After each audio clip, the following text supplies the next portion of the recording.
Lucas capítulo 8, o Evangelho segundo escreveu São Lucas capítulo 8, hoje é noite de ceiarmos com o Senhor. Lucas capítulo 8, versículo 44.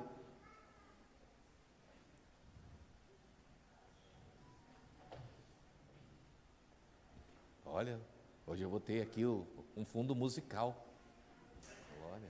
Olha, aí. E no teclado, Rafael Leão. Uhul! Lucas 8, 44.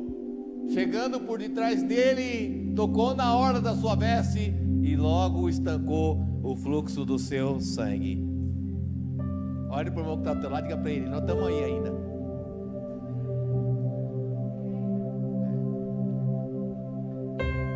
Nós estamos aí ainda.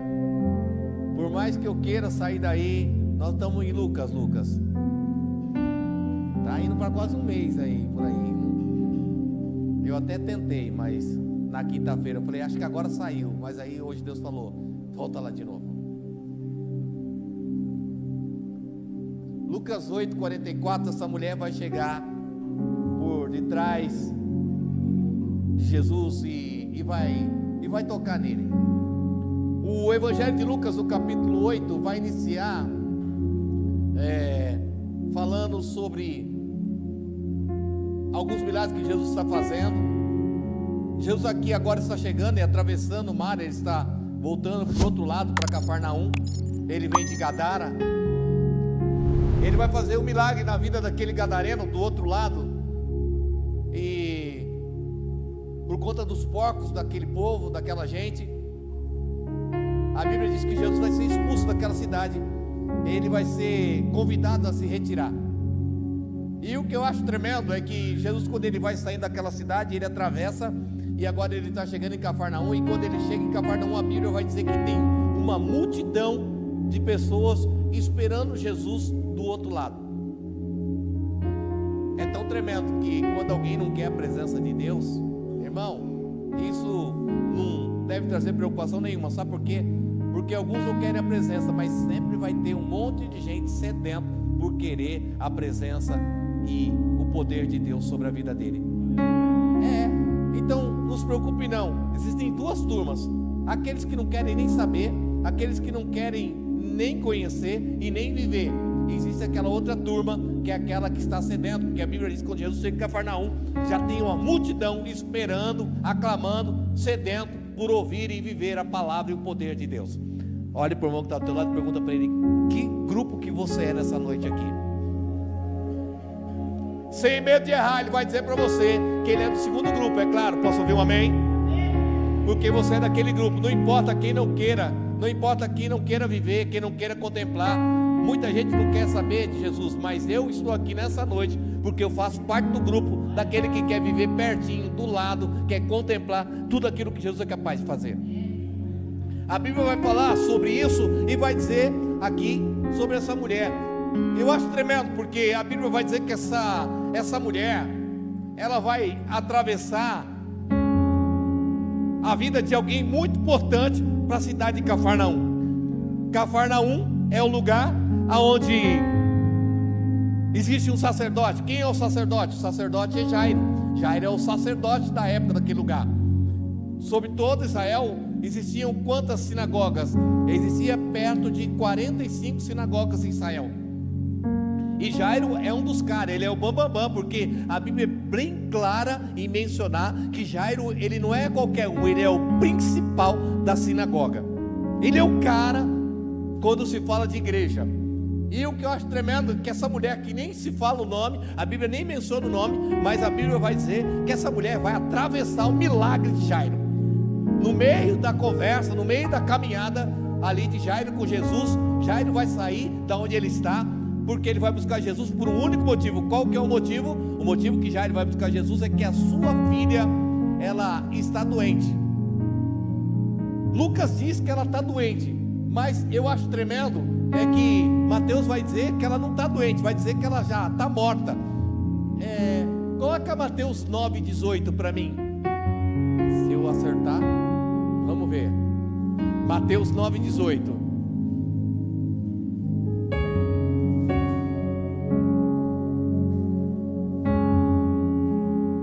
Dizendo essas coisas, eis que chegou um chefe da sinagoga dizendo: minha filha faleceu agora.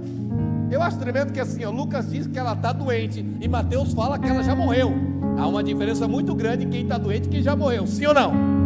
Sim, mas Mateus vai dizer, ela faleceu agora.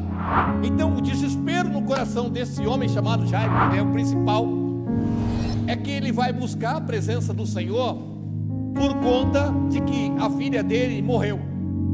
Mas olha, se você olhar bem para a história, e presta atenção na história, esse cara, ele é o principal da sinagoga. Ele é alguém que, se você voltar um pouquinho na Bíblia, eu não vou, depois você lê na sua casa para ganhar tempo.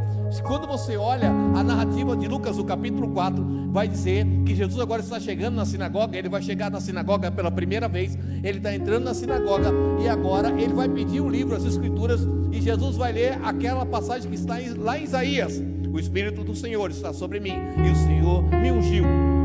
E o que é tremendo é que quando Jesus vai fazer essa leitura, ele fecha as escrituras, e a Bíblia vai dizer que Jesus vai ser expulso da sinagoga, porque ele vai dizer que ele é o Filho de Deus e ele será expulso da sinagoga. Quem é que está expulsando Jesus da sinagoga? Os principais daquele lugar. Quem é o principal? Jairo. Olha só, Jairo, ele vai buscar Jesus. Ele está arriscando o seu cargo, ele está arriscando a sua posição, tudo que tem, por um único motivo: porque a sua filha está doente ou morta. Então agora esse homem que lá atrás em Lucas 4 está expulsando Jesus da sinagoga, porque ele diz que ele não é quem é. Jesus diz assim lá em Lucas 4: eu sou o Filho de Deus, eu sou o Filho do homem, e por conta disso ele está sendo expulso da sinagoga. Agora aquele que expulsou Jesus, ele tem que reconhecer no seu coração que aquilo que ele não acreditava, agora ele passa a acreditar, porque ele precisa que aquele que ele acreditava que não era, passe a agir na vida dele. Olha que confusão. Ali atrás, quando eu não preciso, eu não acredito, mas agora a situação está batendo na minha porta, a dificuldade bateu na minha porta, e a minha filha, como ele diz, faleceu. Aí ele vai passar a acreditar naquilo que ele não acreditava, porque ele precisa de um milagre de Jesus. Muitas horas da história da nossa vida, Deus permite algumas situações adversas, que é para que você passe a acreditar. Muita coisa que você vive, que você passa, muita dificuldade que você passa na sua vida, Deus está permitindo isso, para que você entenda e compreenda que só Ele pode reverter essa situação da tua vida. Eu não sei se você crê nisso nessa noite, mas é dessa forma. Aquele que está lá em Lucas 4 agora mudou. Em Lucas 8 ele vai atrás. Não importa, talvez alguém tinha dito para Jairo: Jairo, se você for atrás de Jesus, vai perder seu cargo. Você é o cara, o principal, o bam. Mas Jairo não quer saber, porque ele tem um problema na família dele. Agora Jesus vai levantar e vai com ele. Jesus vai com ele, vai sair ou não? Você conhece a história? Jesus vai levantar e vai dizer para Jairo que vai com ele, sim ou não? Vai. Mas aí, no meio do caminho, alguém vai parar Jesus. Quem é que vai parar Jesus? A mulher do fluxo de sangue. Ela vai parar Jesus. A Bíblia diz que Jesus vai parar. Alguém me tocou. Mestre, a multidão te aperta. Alguém me tocou. Jairo está ali? Tá. Ele está presenciando isso? Ele está presenciando. Ele está vendo o que está acontecendo. Agora vem para mim, presta atenção. A Bíblia diz que essa mulher, ela sofria com uma doença há quantos anos? 12 anos. A filha de Jairo tem quantos anos? 12 anos. Então, no mesmo tempo que a filha de Jairo tem, é o tempo que essa mulher sofre. De quem nós estamos falando? De Jairo, o sacerdote. Presta atenção para que você entenda o que Deus quer falar com você nessa noite.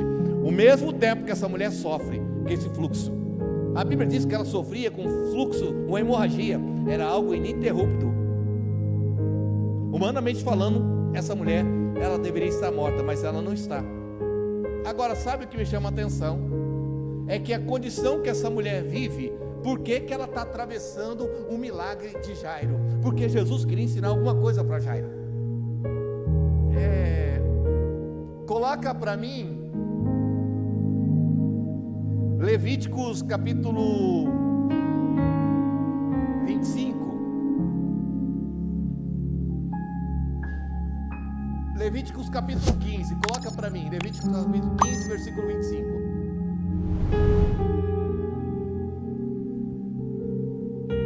Levíticos capítulo 15, versículo 25. Espera aí, gente, a Juliana já vai achar, fica tranquila, tá? Ai, Janaína, ela não gosta que fale o nome dela, né? Gente, a Juliana tá procurando ali, espera aí. Falei de novo. Ei. Achou? Não tem? Levíticos capítulo 15, versículo 25. Se não tiver na Bíblia aí, na minha tem aqui.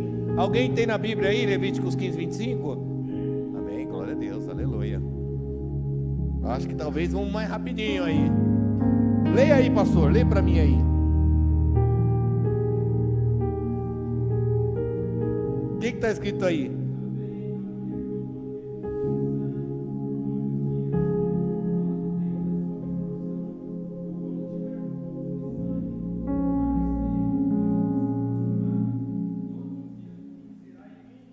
Isso, dá uma segurada.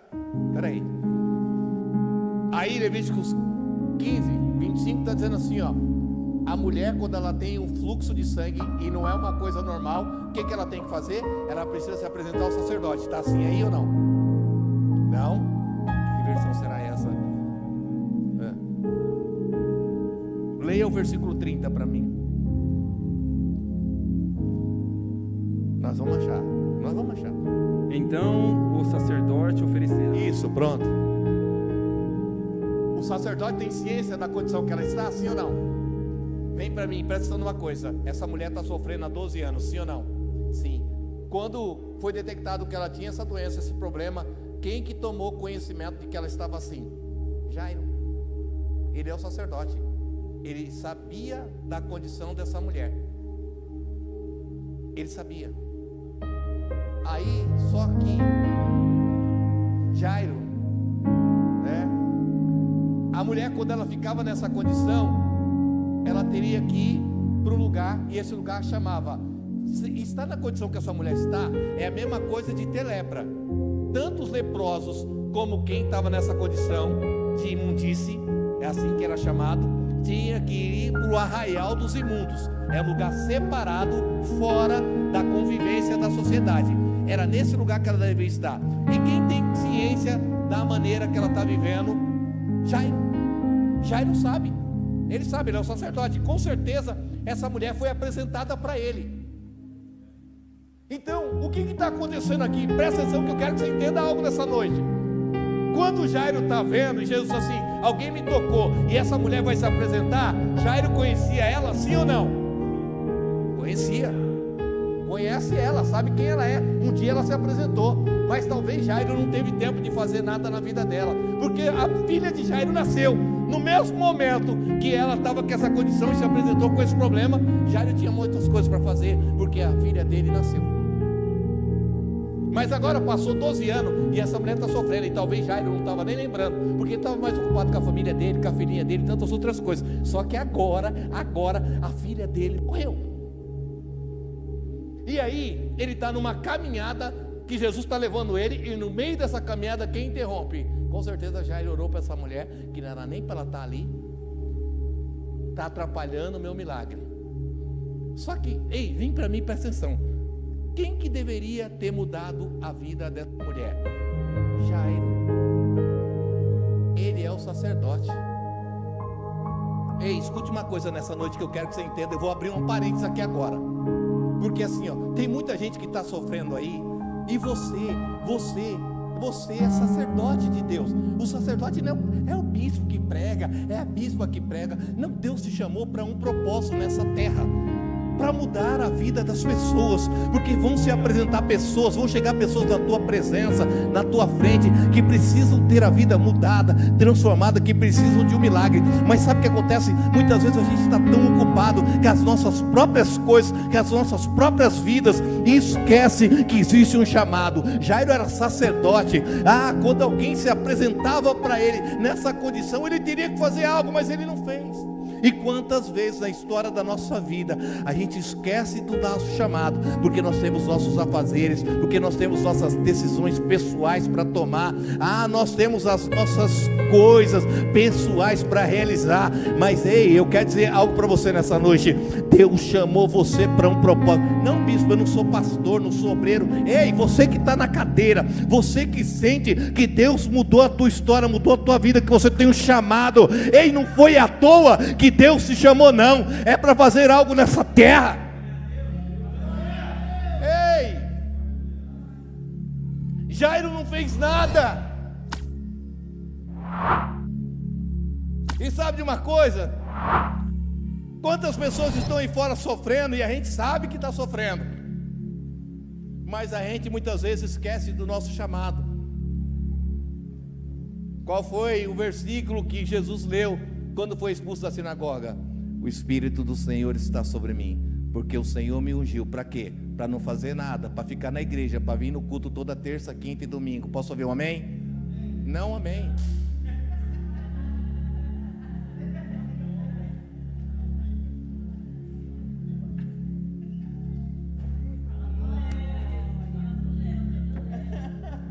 Pega o Léo, Jesus. Não, querido. O que você está fazendo com o chamado? Catuca o irmão que está do teu lado, pergunta para ele: você está fazendo o que com o chamado, irmão? Pergunta aí para umas 2 ou 3 pessoas: o que você está fazendo com o chamado? O que você está fazendo? Ei, Jesus está querendo ou não ensinar algo para Jairo ali? Tá? Ele tinha responsabilidade com a vida daquela mulher. Escute uma coisa: o mundo está aí, né? Ai, o mundo está ruim, hein? A coisa está feia, hein? Negócio aí, o diabo está deitando e rolando. Mas você tem responsabilidade com tudo que está aí fora. Posso ouvir um amém, sim ou não? Não quero nem saber. O importante é que eu estou aqui nas 4 paredes, o ar-condicionado, na igreja. Ei, você tem responsabilidade com tudo que está aí fora. O problema é que a gente não entende o chamado. A gente acha que a gente foi chamado para ocupar um banco, para ser membro de uma igreja, simplesmente para ter uma carteirinha, para ser um músico, para ser um cantor, para ser um pregador. Você não foi chamado para isso não, irmão. Você foi chamado para fazer a diferença e para mudar a vida das pessoas aí fora. Jesus está querendo ensinar para Jairo, porque Jairo não mudou a vida dela. Foi muito fácil simplesmente ela ir para o arraial dos imundos, simplesmente isso. Mas nada Jairo fez. Mas agora a água bateu, né? A situação chegou para ele. Essa mulher está atravessando o milagre de Jairo, não é por nada não, irmão. É porque Jesus está querendo ensinar para ele algo aqui. Jesus está querendo dizer: Jairo, você esqueceu do seu chamado. Você esqueceu dessa mulher. Escute, quantas pessoas talvez você não tenha esquecido, hein?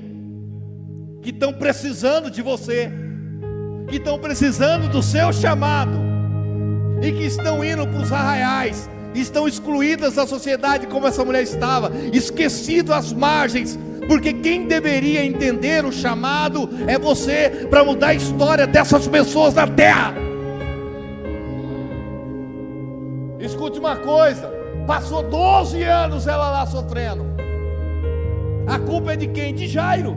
E quantas pessoas estão sofrendo que a culpa é minha e tua? Está repreendido, é assim. Porque uma vez chamado, é chamado para sempre, irmão. Agora precisou Jairo viver uma situação na vida dele, e agora ele vai ser confrontado com aquela mulher que está ali. Ele conhecia ela, conhecia. Com certeza ele lembrou quem ela era, mas ele estava tão ocupado, não deu. Por que em nenhum momento nesses 12 anos Jairo não lembrou dela? Cuidado para você não esquecer das pessoas que dependem de você. Posso ouvir um amém? Porque cai no esquecimento.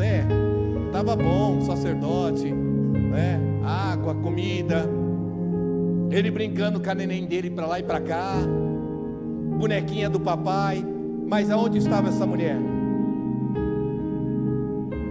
Ela está lá, ela está nessa condição. Mas agora Jesus vai parar para ela. Não é que Jesus está parando para essa mulher. Jesus está querendo ensinar Jairo ali, ó. sabe? Está querendo ensinar. Escute algo, irmão. Escute, faça a obra. Faça a obra. Não importa, no tempo ou fora do tempo, faça a obra. No tempo ou fora do tempo, responda ao teu chamado. Amém? Quantos aqui acreditam que tem um chamado? Levanta a mãozinha para mim ver. Deixa eu ver. Só quem acredita. Aleluia. Escute uma coisa. Se você responder ao teu chamado, o céu sempre vai responder para você, tá? O céu, olhe para o irmão que está ligando para ele, o céu nunca vai dever nada para você. Quantos creem nisso? Ó, quer ver uma coisa? Ei, Lucas 4:3. Não, Lucas 8:3.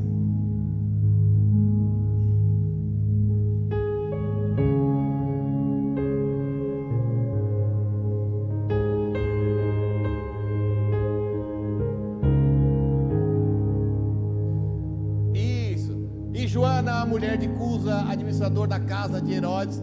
Ó, Joana, vem para mim aqui. Aqui a Bíblia vai falar, Lucas 8:3, sobre as mulheres que mantinham o ministério de Jesus. Elas mantinham o ministério de Jesus.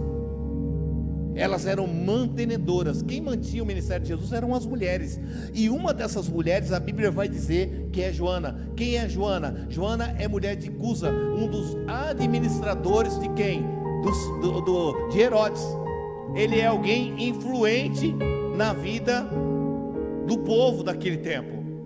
E a mulher dele, convertida agora, ela está junto, mantendo a obra que Jesus está fazendo. Não é à toa que sempre a igreja é maior. Olha a quantidade de mulheres. Nós homens sempre somos a minoria, né? E isso não é um problema da Resgate. A maior parte das igrejas são assim, a maioria é mulheres. E já era assim antes. Fazer o quê? Elas são maioria. Nós temos que simplesmente entender e compreender que é desse jeito. Homem se converte pela metade. Mulher, quando se converte de verdade. É um fato. É um fato. Sabe? Então ela está aqui, ó. Essa mulher, ó, vem para mim. Quem está comigo, diga amém. Essa mulher, ela está mantendo o ministério de Jesus. Ela está mantendo o ministério de Jesus. Mas ó, coloca. Ei, Juliana.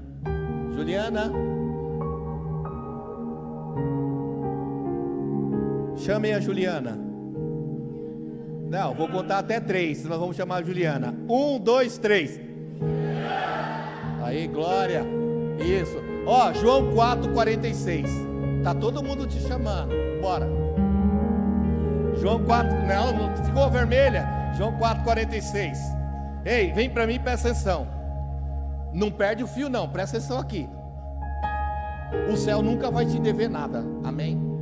Desse jeito. Se você faz, irmão, ó, escute, tudo que você faz para o altar, você nunca vai ficar sem resposta.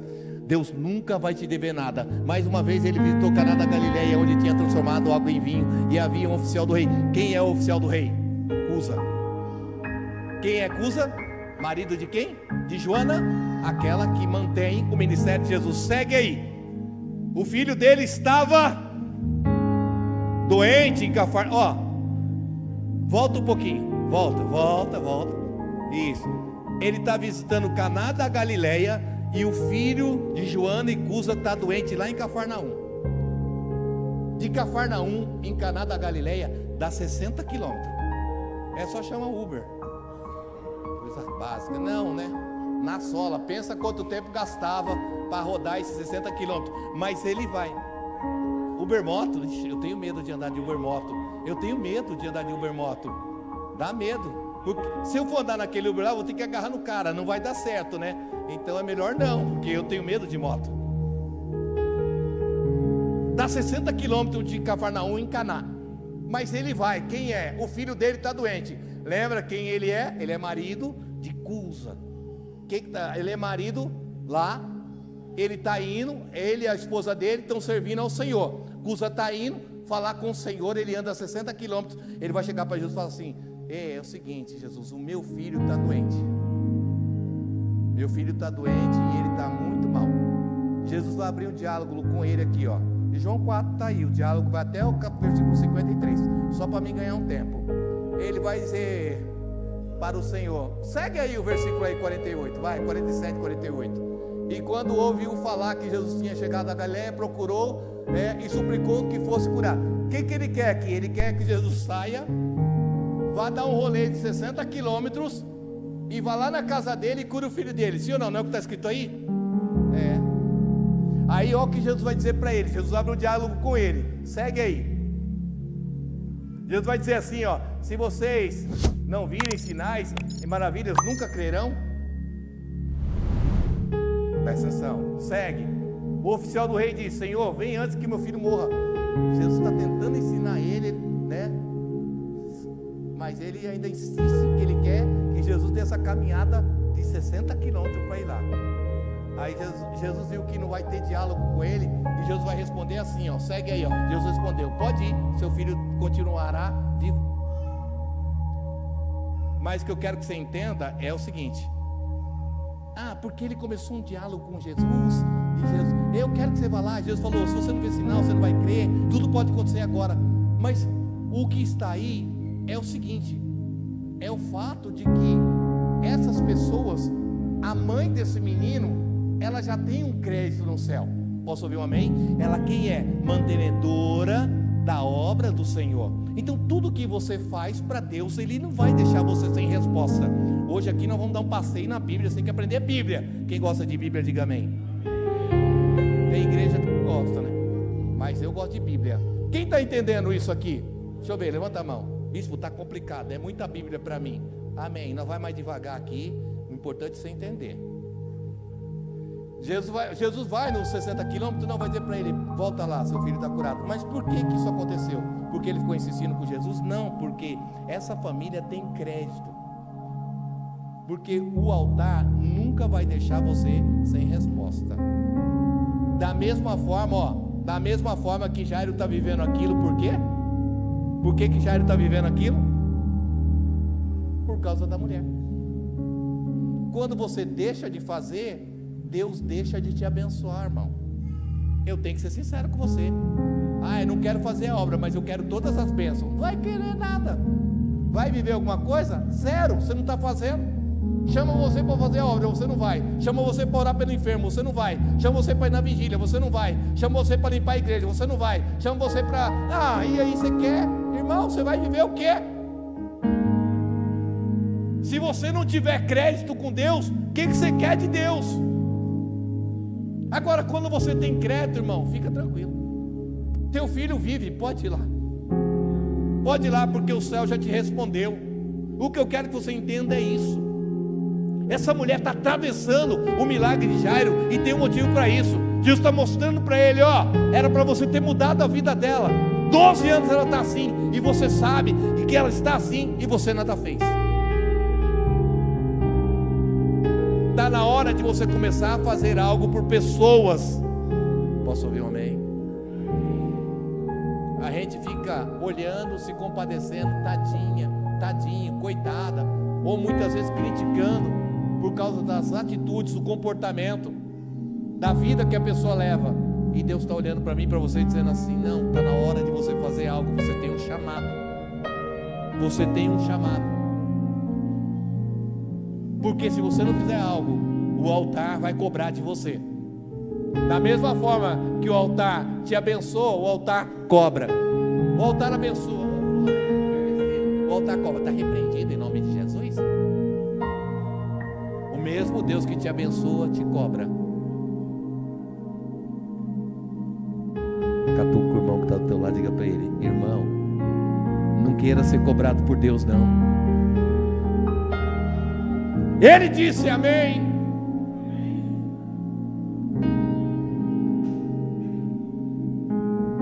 Essa mulher está chegando e tocando em Jesus. Meu Deus, esse relógio não é convertido, não. Para aí, não adiantou. Essa mulher está chegando, se arrastando, tocando na orla do Senhor. Está tocando ali.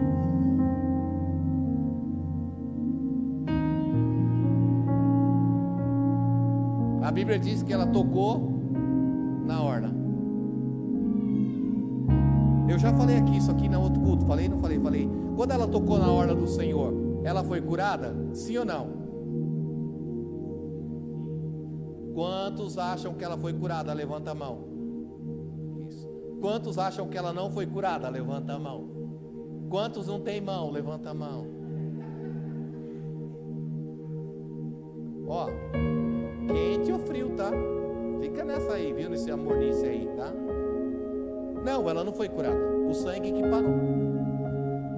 O sangue que parou. O sangue parou. Ali ela já tinha sido curada? Não, o sangue parou. É Jesus que disse isso. Só depois que ela vai ser curada, sim ou não? A gente já tinha falado sobre isso aqui. Uma hora eu saio dessa mensagem aí. Ei, escute, presta atenção. Não, ela não foi curada, o sangue parou. Porque Deus tem alguma coisa a mais para fazer na vida dessa mulher. Porque, escute uma coisa. Eu não sei qual é a condição que você está aqui nessa noite, mas o que eu quero que você entenda é que Deus não quer só parar algumas coisas que são adversas na história da tua vida. Ele quer curar você, mas de uma forma completa. Parar o sangue não significa cura, porque o que Deus tinha para fazer na vida dela era muito maior do que estancar um sangue. E ó, a mulher, eita bicho, hein, que é mulher, hein? Sangra 7 dias, não morre. A mulher, ela sangra 7 dias, ela sangra em torno de 80 ml de sangue. A gente tem no corpo, ó, doutor, a gente tem no corpo quanto? Quanto que a gente tem de sangue? Quanto que a gente tem de sangue no corpo? Quanto? Entre 5 e 7 litros. O doutor não veio hoje, senão eu já ia confirmar isso aqui. Depende do seu porte físico. Entre 5 e até 7 litros de sangue. A mulher sangra em torno de 80 ml por mês. 80 ml sangra. Ela tem 7 dias para sangrar em torno de 80 ml e 23 dias para repor aqueles 80 ml que perdeu. Ou seja, a mulher, ela sangra por ano mais ou menos 1 litro de sangue. 1 litro. Só que a Bíblia diz que essa moça, ela sangrava, de acordo com os historiadores, essa moça, ela tinha quantos anos? Quantos anos ela tinha? Dá fácil de saber, sim ou não? Sim. Quantos anos por volta que ela tinha? Mais ou menos 24, 25 anos que ela tinha. Por quê, bispo? Quando é que começa a menstruação? Entre 12 e 13 anos. Se ela estava há 12 anos, quantos anos ela tinha? É Bíblia, tá? Viu? Não, é mesmo, hein? Né? Ela era uma jovem senhora. Mas ela está sangrando há quantos anos? 12 anos sem parar. Era para ela ter morrido? Era. Por que ela não morreu? Pergunta para Deus. Já era para... Tem gente que está numa situação parecida com a dela. Às vezes a gente está no mesmo buraco, a gente está excluído como ela. Muitas vezes a gente está no mesmo arraial. Não é o da imundícia, mas a gente está nessa vala comum da decepção, do fracasso, da derrota, da humilhação, do vício, das percas. E aí a gente está nessa mesma vala comum, excluído como essa mulher estava. E por que você não morreu ainda? Pergunta para Deus, bebê. Você não morreu porque Deus tem algo com você. Você não entendeu ainda? Você não vai morrer de sair, porque Deus é Deus na história da tua vida. E no momento certo, na hora certa, Ele vai realizar. Humanamente falando, ela não poderia. 1 litro, 12 anos, 12 litros. Poxa, acabou. Acabou. Quantos litros a gente tem? 7. Ela sangrou quanto? 12. Então por que ela não morreu? Pergunta para Deus. Porque às vezes a gente quer fazer essas continhas assim, ó. Na conta não era nem para mim estar viva mais, né? Quando eu olho para a situação, na lógica do que eu estou vivendo, nem era para estar do jeito que eu estou. E eu ainda estou, porque é Deus na tua vida, é Deus na tua história, entendeu? As contas não fecham, os números não batem, não vai bater, é Deus. É Deus, irmão. Simplesmente não dá para explicar. Como é que ela sangrou 12 se ela só tinha 7? Viu aí? Porque Deus tinha algo, como tem com você. Ela está ali. Ela está curada quando o sangue para? Não, ela não está curada. O sangue só parou. Esse é o problema. Porque a gente vem para a igreja e a gente quer só que pare o que eu estou vivendo.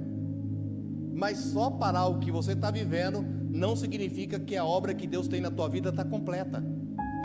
Porque daí quando você sangrar de novo, eu não sei se você está entendendo, você vai vir para cá e vai querer que Deus faça parar de novo, sim ou não?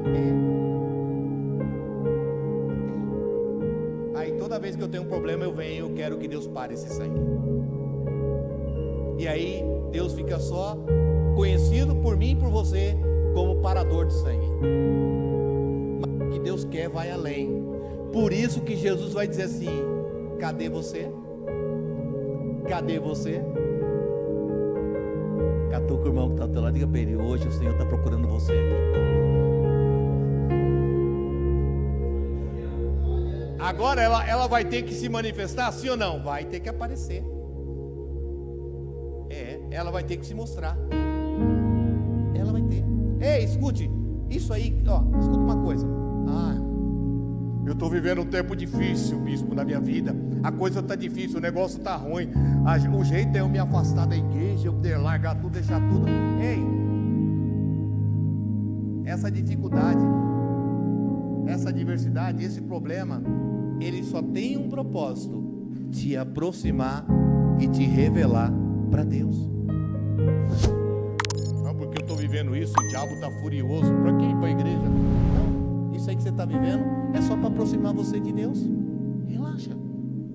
Porque quem te acha que tudo, quem está vivendo é o diabo, é melhor não ir porque o diabo está furioso, eu vou abandonar? Não.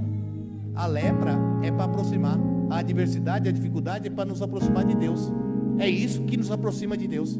Porque agora ela teve que procurar, agora ela teve que tocar, mas só isso não basta. Ela não está tentando sair fora. Ela é um crente como muitos. Aqui não tem crente assim. Pronto, o fluxo parou, a hemorragia parou, vou para casa agora. Mas aí Jesus assim: cadê você que nunca mais apareceu aqui? Aí a multidão te aperta, não sei, sou eu. Tem que se revelar. Precisa se revelar. Porque o que Deus quer tratar vai muito além de simplesmente trancar um fluxo. O que Deus quer fazer é mudar por dentro. É fazer você entender que o que Ele tem vai muito além de simplesmente parar essa adversidade que você está vivendo e está passando. Vai muito além. Agora está todo mundo vendo ela, não está? Tá. Ela apareceu. Agora ela se mostrou, está todo mundo vendo. Se preparem. Se prepara. Porque é isso que às vezes a gente tem dificuldade de viver. Revelar. Jesus, chega aqui, vamos conversar de canto, ó. Só entre nós aqui, sabe o que acontece? Estou passando um momento difícil. Mas aí Jesus está dizendo assim, ó: você vai ter que contar em público, hein? Todo mundo vai saber o que você está vivendo, o que você está passando. Essa é a maior dificuldade que nós temos, é isso. Essa é a maior dificuldade, da gente revelar aquilo que nós estamos vivendo, estamos passando. Coloque a mão no teu coração, feche os seus olhos e diga para Deus assim: Senhor, nessa noite eu quero revelar tudo que eu tenho vivido, tudo que eu tenho passado.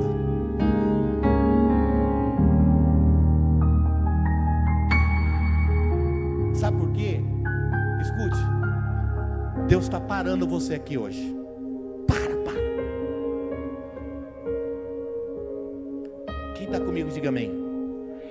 Jesus parou aquela mulher, falou: quem me tocou? Aí ela: nossa, que vergonha, agora eu vou ter que falar o que eu estou passando. Jesus está parando aquela mulher para envergonhar ela? Não. É porque eu tenho vergonha de contar o que eu estou vivendo. Diga para o teu irmão, diga para ele: conta o que você está vivendo, irmão. Ele não está envergonhando, ele está mudando a vida dela. Ele não está te envergonhando hoje aqui, se você contar. Se você aparecer, ele só está mudando a tua vida. Porque até agora talvez você só era aquele que queria só estancar. Mas ele está dizendo, vamos mais além, vamos um pouquinho mais adiante, vamos lá.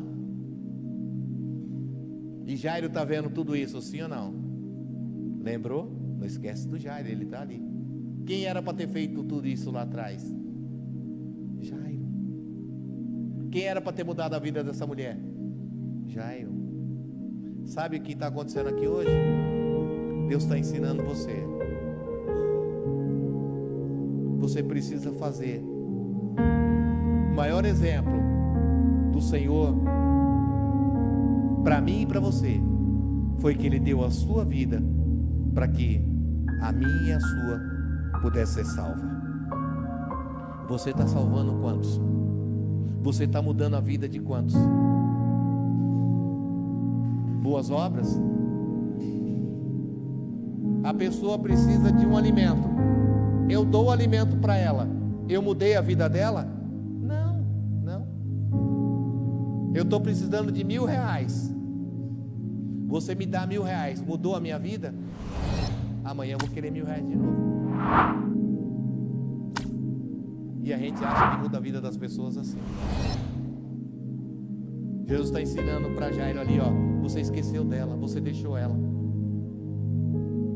Mas não era só estancar o fluxo, é mudar a vida dela, é transformar. A gente está esquecendo do nosso chamado. Nós estamos vivendo dentro das 4 paredes.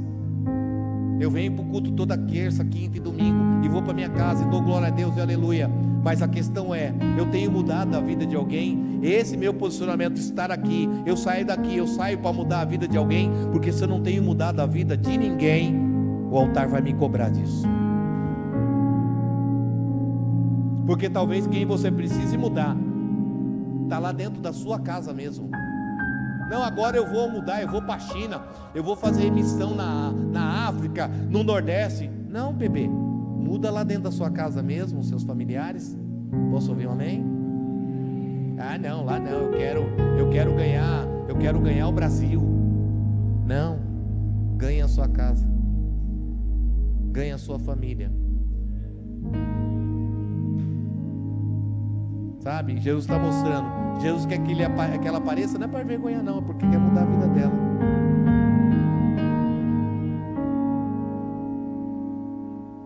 Sabe?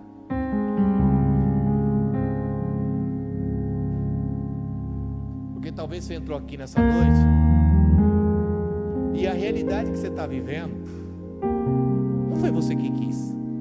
Aquela mulher queria viver essa realidade? Sabe, eu não quero, não é pecado não, mas eu quero imaginar.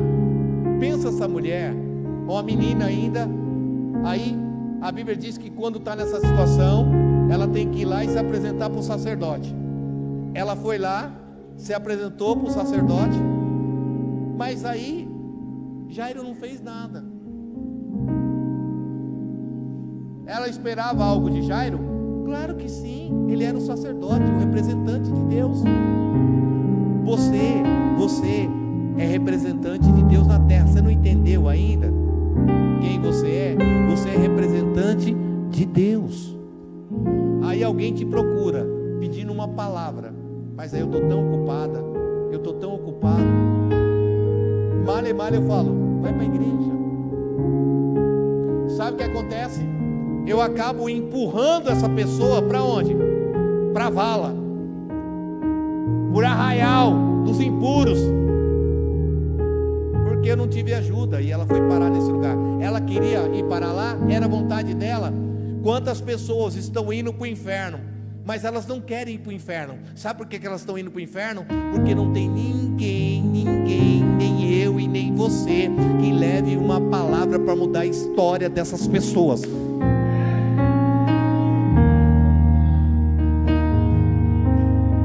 Eles estão sedentos. Como crerão se não tem quem pregue? Mas aí eu estou tão ocupado, na minha igreja tem culto, eu dou glória, o meu bispo é uma bênção, tem não sei o que, amanhã eu tenho que trabalhar, eu tenho que trabalhar amanhã meu chefe vai pegar no meu pé, eu tô até aqui de trabalho lá na empresa, aí um monte de gente sedenta, querendo, mas eu não tenho tempo, e elas estão indo, estão perecendo, estão morrendo, estão indo para o inferno, porque eu não tenho tempo, porque eu estou ocupada. Quantos estão entendendo isso nessa noite?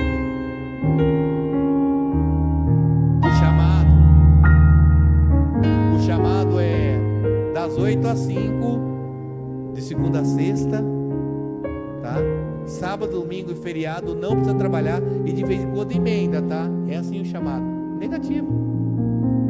Seu telefone vai tocar 3 horas da manhã. Vai estar repreendido. Vai tocar 3 horas da manhã, alguém querendo uma palavra, porque vai se suicidar. Aí você olha para o telefone, não, vou pôr no silencioso, amanhã eu vejo o que é. E aí? O que eu faço? Então você vai começar o seu chamado pela sua casa. Jairo viveu tudo isso que viveu? Estava tudo certo. Tá vendo, Jairo? 12 anos que ela está lá, hein? E você, Jairo? Pensa a cara de Jairo. Ixi, essa daí é a Mariquinha, hein? É a Berenice essa daí. Nossa, ela nem era para ela estar aqui, viu? Era para ela estar lá. Culpa de quem? Dele mesmo. Você viu fulano? Você viu lá? Meu, tá no mundo da droga, hein? Não, você nunca fez isso, né? Meu, você viu como é que fulano tá bebendo? Tá bebendo, vai beber mais. Você tá fazendo o quê? Você viu, meu? Você abandonou a igreja, tá no mundão, meu. Ixi, tá, meu Deus do céu, tá pintando e bordando. É mesmo? Rapaz, toma cuidado, hein? Nem anda com ela, nem anda com ele. É mesmo, Você tá fazendo o quê?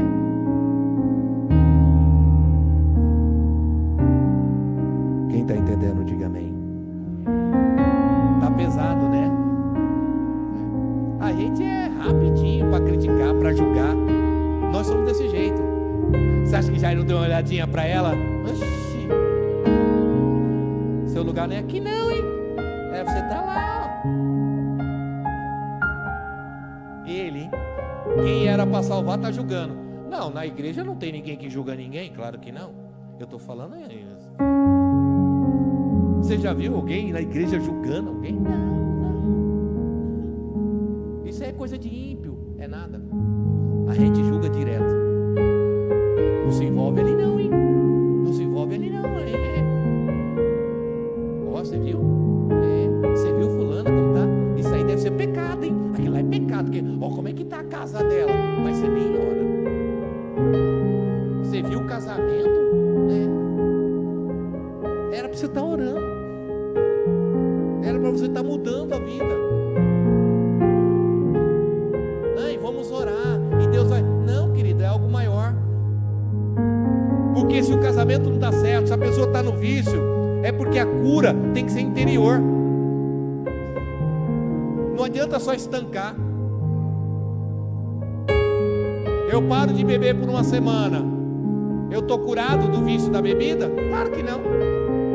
Sabia que a medicina já comprovou que alguém que bebeu por alguns anos, se ela fizer um exame, por décadas depois vai constar o álcool no sangue. É igual cigarro. Quem já fumou, eu infelizmente já fumei, se eu fizer um exame bem detalhado, vai constar nicotina no meu pulmão, porque não sai. Não sai. O diabo é assim, tá? Agora, eu fui curado porque eu parei de fumar? Não, fui curado porque houve algo no interior. É diferente, é muito maior. E a gente, crente, está sempre no paliativo. Não é só não dar bebida para ela, é só não dar droga para ele. Não é nada negativo, não vai curar ninguém. precisa se revelar, precisa se mostrar, aparecer. Eu preciso reconhecer o meu verdadeiro estágio para que Deus possa mudar a história da minha vida. A primeira coisa, se você quer mudar a vida de alguém, faça ela reconhecer, mas reconhecer de verdade o estágio que ela está vivendo. O estágio de morte. É isso. Deus está chamando